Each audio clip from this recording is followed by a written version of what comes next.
20 de agosto. Café com Deus Pai. Dê passos de fé. Senhor, disse Pedro, se és tu, manda-me ir ao teu encontro por sobre as águas. Venha, respondeu ele.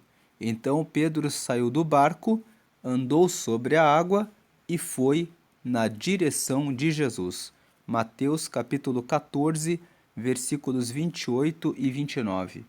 No Evangelho, a narrativa de Pedro saindo do barco para se encontrar com Jesus sobre as águas é um poderoso lembrete de que, embora Jesus nos convide, cabe a nós escolher como responderemos. Pedro ignorou o medo, a dúvida e colocou o pé na água, pois sabia que a palavra do Senhor não falharia com ele. Assim como Pedro, nossa tarefa é dar o primeiro passo, porque quem nos manterá de pé sobre as águas é Jesus. Não se engane, uma entrega intermediária não desfrutará de milagres extraordinários. Pedro se pôs em risco, entregou-se completamente e viveu o sobrenatural. Entretanto, no instante seguinte, sua fé se abateu e ele afundou. Isso destaca a importância de sermos constantes na caminhada.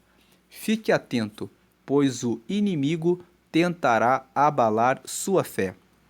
O plano dele é sempre tirar você do caminho de Jesus. Ele lançará dúvidas em sua mente para que você desista, tirando seu foco do alvo, para que então você se perca na caminhada. Preste atenção, Pedro já estava vivendo o milagre, mas por perder o foco em Jesus e olhar as circunstâncias ao seu redor, começou a afundar. O mais difícil ele já tinha feito, que era sair do barco, mas ao sentir o vento, começou a afundar. Então, em meio ao desespero, clamou: Senhor, salva-me! E imediatamente o Senhor segurou a sua mão e disse-lhe: Homem de pequena fé, por que você duvidou? Assim pode também acontecer com sua vida. Às vezes, você até começou bem sua caminhada com Jesus, mas o foco nas circunstâncias o levou a afundar por causa do medo, do pecado, da falta de confiança. Tudo o que você precisa é clamar a Jesus. Com certeza, ele lhe estenderá as mãos e o terá à superfície em segurança. Não perca seu foco em Jesus. A frase de hoje é: com fé, o distante se torna próximo e o impossível se torna possível. Lendo mais uma vez: com fé, o que é distante se torna próximo e o que é impossível se torna possível. Hoje é o dia 232 de 365, a leitura bíblica de hoje é 1 Timóteo, capítulo 3, e a palavra-chave de hoje é fé. Tenha fé, dê passos de fé. Essa passagem que nós lemos hoje mostra que as circunstâncias muitas vezes vão querer abater você, vão querer arrancar a confiança que você tem em Deus, mas não se abale com as circunstâncias negativas, com os ventos, com alguma crítica, com alguma palavra que algum parente, às vezes o seu próprio marido, a sua esposa, o seu filho disse para você. Seja você a pessoa que responde à palavra negativa, dizendo: não é assim não, minha esposa. Deus fez a promessa, vai acontecer, porque Deus está conosco. Diga para o seu marido que Deus está com vocês, que Deus está na frente. Diga para o seu filho, quando ele perguntar: será que Deus está com a gente? Sim, Deus está. Diga para as pessoas da sua empresa que estão trabalhando como colaboradores que tudo vai dar certo, que as vendas vão melhorar e que Deus está na frente no controle. Mas não fique só na palavra, Porque se você ficar só no discurso, só em palavras positivas, não vai acontecer. Você precisa ter o foco em Jesus, mas você precisa fazer a sua parte. Pedro deu seu primeiro passo, ele tirou o pé do barco e começou a se lançar aos desafios. E você precisa fazer a sua parte. Se esforce, estude aquilo que está no seu alcance, você precisa dar o seu melhor. Não adianta nada você dizer que tem fé em Jesus e não procurar o trabalho. Não adianta nada você dizer que tem fé de que vai casar, se você não se arruma, se você não se prepara, se você não procura, não sai de casa para procurar alguém, e se você não procura nos lugares certos. Tem pessoas que dizem: Deus não prepara ninguém, mas vai procurar em lugares errados, em baladas, em festas onde as pessoas não buscam a Deus. Você precisa dar passos de fé e também dar passos de atitudes, ações que estão baseadas na palavra. Pedro, ele tirou o pé do barco e começou a andar sobre as águas na ordem de Jesus. E a ordem de Jesus é que você busque a ele em primeiro lugar, acima de tudo. Mateus capítulo 6, versículo 33 está escrito: Buscai em primeiro lugar o reino de Deus e a sua justiça, e as demais coisas serão acrescentadas. Quando você coloca Deus em primeiro lugar e você busca a Deus, logo que você acorda, o que você faz? Você agradece a Deus, você já faz uma oração, você já honra a Deus, você procura ler a palavra de Deus ou você já começa a pensar com preocupação nos seus problemas? Essa atitude que você toma logo cedo pela manhã influencia todo o seu dia. Desperte falando com Deus, buscando a Deus em primeiro lugar, acima de tudo, porque Ele dará o direcionamento para a sua vida. Portanto, dê passos de fé e faça a sua parte.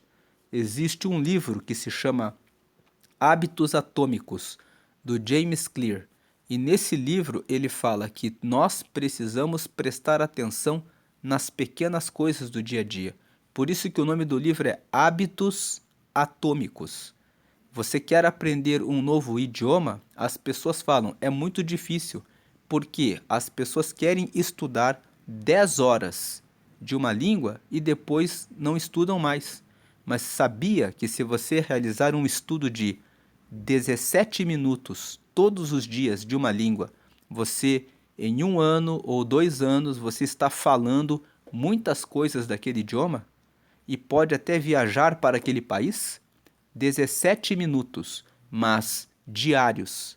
Assim como é melhor você orar todos os dias quando acorda 2 minutos do que de orar 10 horas um dia, cumprir uma promessa e depois ficar o resto do ano sem falar com Deus.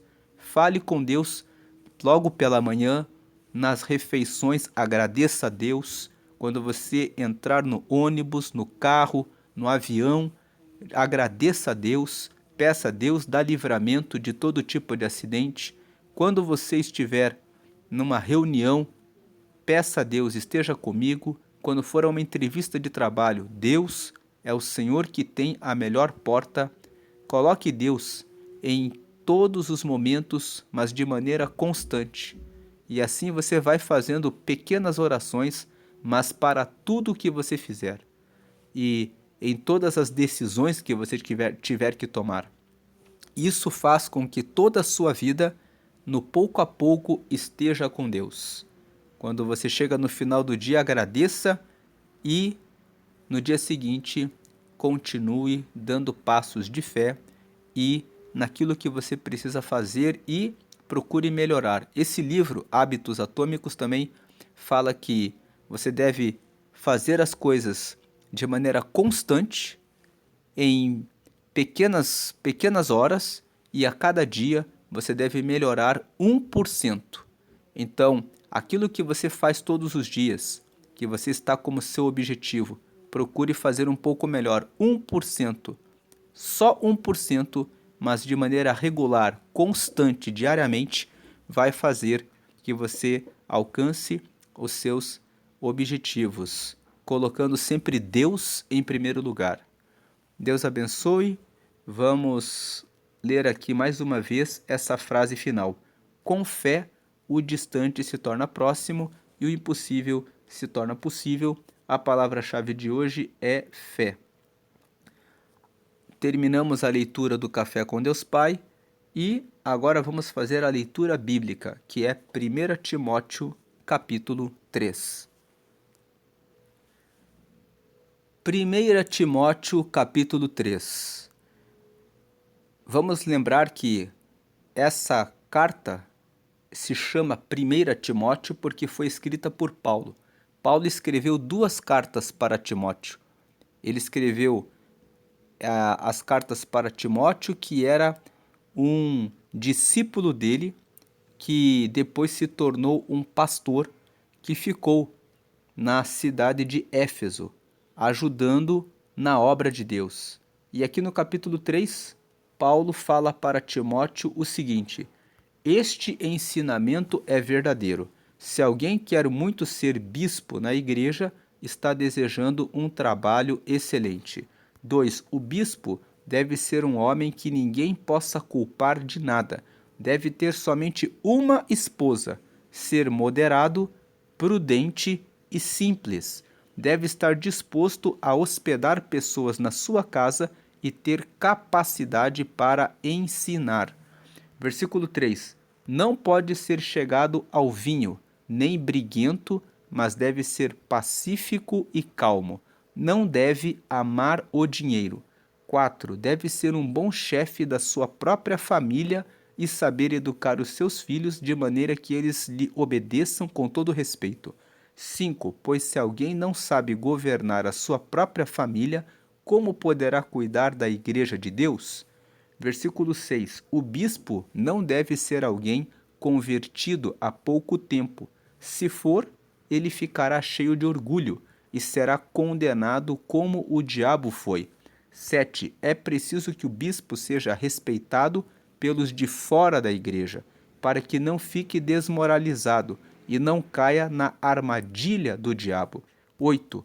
Do mesmo modo, os diáconos devem ser homens de palavra e sérios.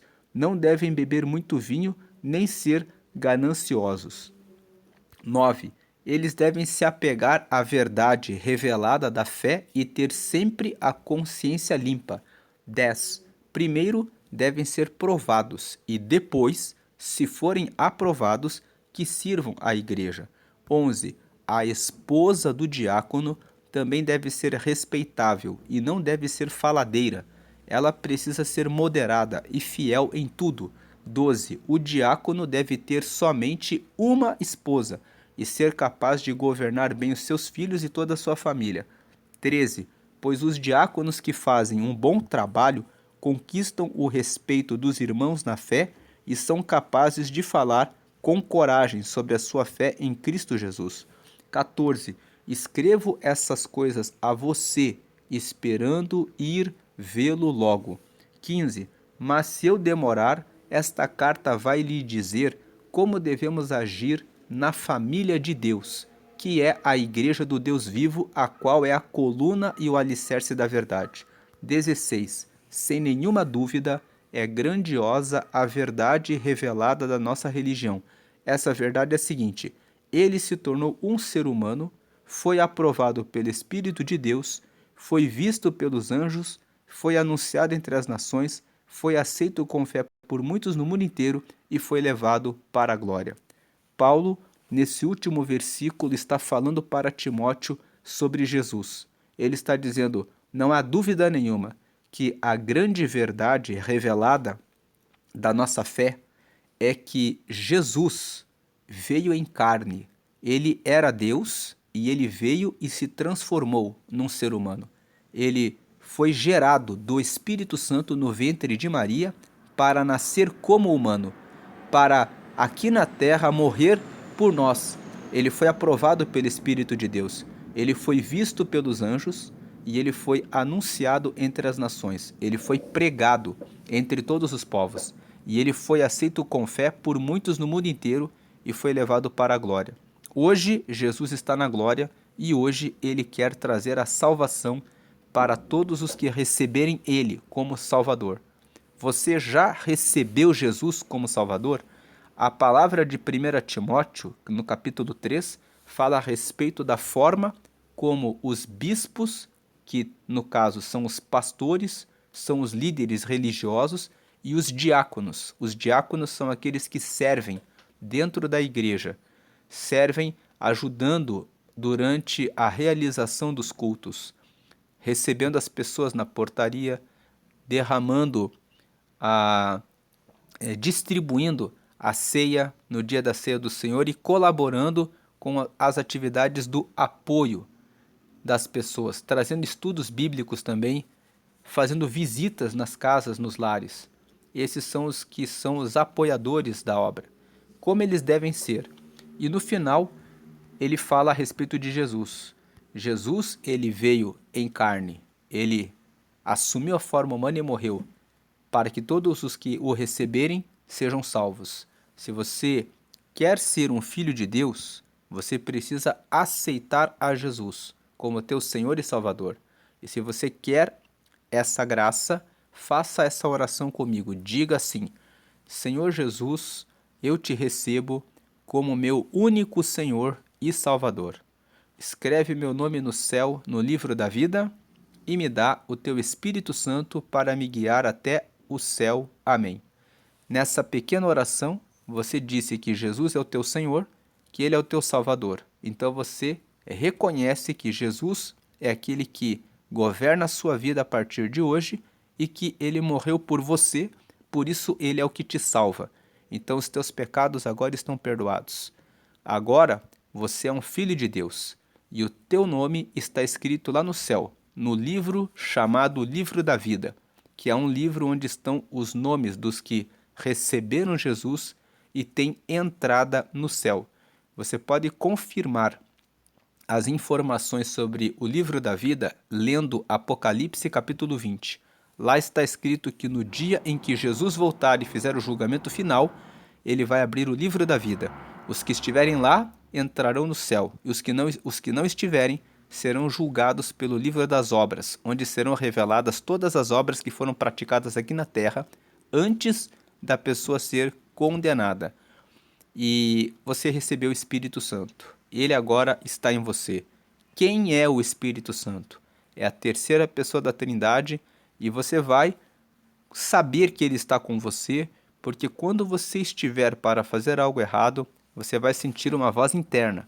Você vai sentir o teu coração, o seu peito dizendo a você que aquilo não é certo. E você saberá, quando você passar por essa experiência, é o Espírito Santo que mora em mim, dizendo, não é para fazer isso. E quando você tiver que fazer algo, como falar a respeito do amor de Deus para alguém, ou desviar do caminho de alguém, ou tomar um caminho certo, ou não sair de casa antes do tempo para receber um livramento de algum acidente ou de alguma coisa, você vai sentir um aviso dentro de você. É o Espírito Santo. Ele fala com frases curtas, como não saia agora, como vá agora, como, por exemplo, fale com aquela pessoa que eu amo ela. Você vai ter esses toques dados pelo Espírito Santo, obedeça a voz do Espírito Santo para que ele possa usar você, para que ele possa livrar você, para que ele possa guiar você todos os dias. Se você não participa de nenhuma igreja, procure uma igreja que prega que Jesus está vivo.